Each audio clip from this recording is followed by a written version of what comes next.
지난 18일 민주당은 김홍걸 의원을 전격 제명했습니다.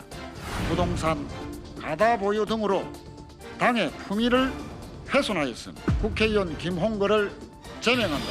김대중 전 대통령의 셋째 아들인 김홍걸 더불어민주당 의원이 결국 제명됐습니다. 재산신고 누락과 부동산 투기 의혹 등으로 당내 윤리감찰단에 회부된 지 이틀 만입니다.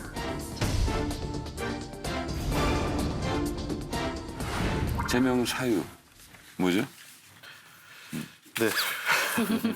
그 직접 부동산 말씀하시죠. 관련돼서 네. 그렇죠. 부동산 투기 관련된 의혹이 제기돼서 네. 이번에 우리 당이 새로 만든 기구가 있습니다. 윤리감찰단이라고. 네. 윤리감찰단에서 김홍걸 의원에 대한 조사를 통해서 제명 의견을 냈고 최고위원회가 이것을 수용했습니다. 네.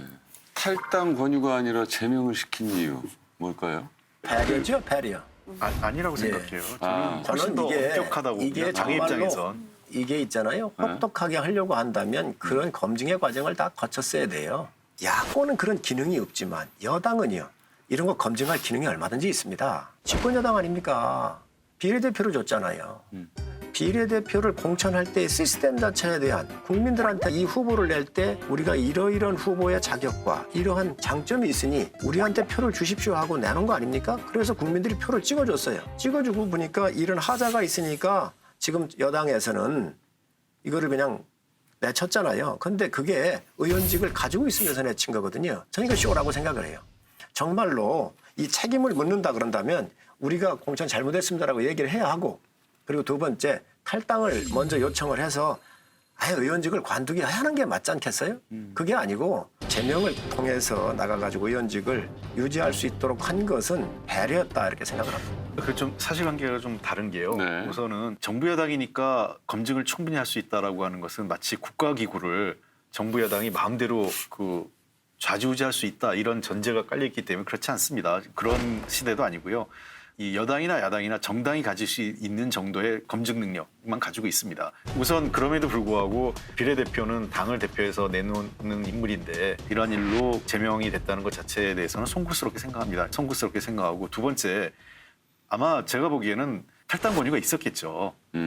탈당 권유가 있었는데 하면 좋겠지만 그게 잘 안 되는 상황이니까 제명을 했다고 생각을 합니다. 만약 탈당 권유만 하고 시간 끄는 것보단 제명이라도 해서 정당의 입장에서는 빠른 시일 내에 조치를 취하는 것이 더 낫다 이런 판단을 하지 않았나 싶습니다. 네. 이제 시청자분들 이해를 돕기 위해서 설명이 좀 필요한 것 같아요. 네. 비례대표는 탈당을 하면 의원직을 상실하게 되고 그렇습니다. 네. 이제 제명을 하면 이제 본인의 의사와 상관없이 당에서 결정을 했기 때문에 의원직을 유지할 수 무소속으로 유지할 수 있는 것이고 큰 틀에서 보면 배려를 했다라고. 아니 근데 저희는 자꾸 배려라고 그러는데 본인이 탈당을 하지 않겠다고 하면 방법이 없잖아요. 그게 아니라 탈당을 권유하셨나요? 우리 그건 수석 저희도- 대변인이 브리핑을 그렇게 했어요. 탈당 의사는 없는 것으로 안다 이렇게 얘기했습니다.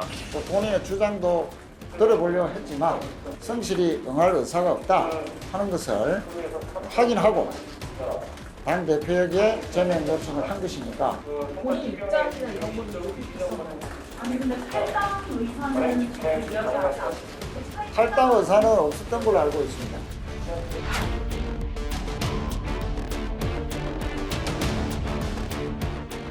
여러 경로를 네, 통해서 네, 네. 탈당 문제에 그러네. 대해서 확인을 했겠죠. 네. 근데 그분에 대해서 그 탈당이 안 되는데 그럼 그거 갖고 탈당을 해라 못하겠다 네, 이렇게 시간을 끄는 것보다는 그럼 제명 조치를 통해서 그건 또 다른 의미에서 상당한 정치적으로 그 타격이 입니다. 정치인 입장에서는.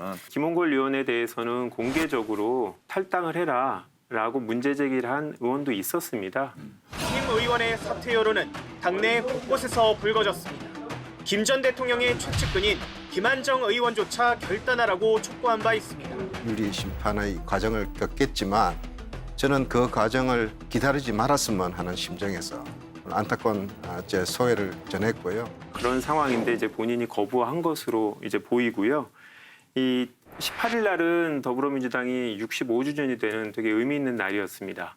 김대중 대통령이 민주당한테 어떤 의미를 갖고 있는지는 사실은 누구나 다 알 수 있는 거고요. 만약에 그분이 탈당했으면 또 다른 민주당의 다른 비례의원이 회의원이 됐을 거고 민주당 의석수는 줄어들지 않습니다. 그럼에도 불구하고 이 김대중 대통령의 아들을 제명했다라는 거는 상당히 많은 당원들은 또 반발할지도 모릅니다. 김대중 대통령을 그리고 있는 그렇죠. 사람들은 어떻게 이럴 수 있느냐. 이런 상황은 민주당은 이제 국민의힘에서 이해하지 못할 정도로 상당히 어려운 고민이었다라고 생각을 하고요.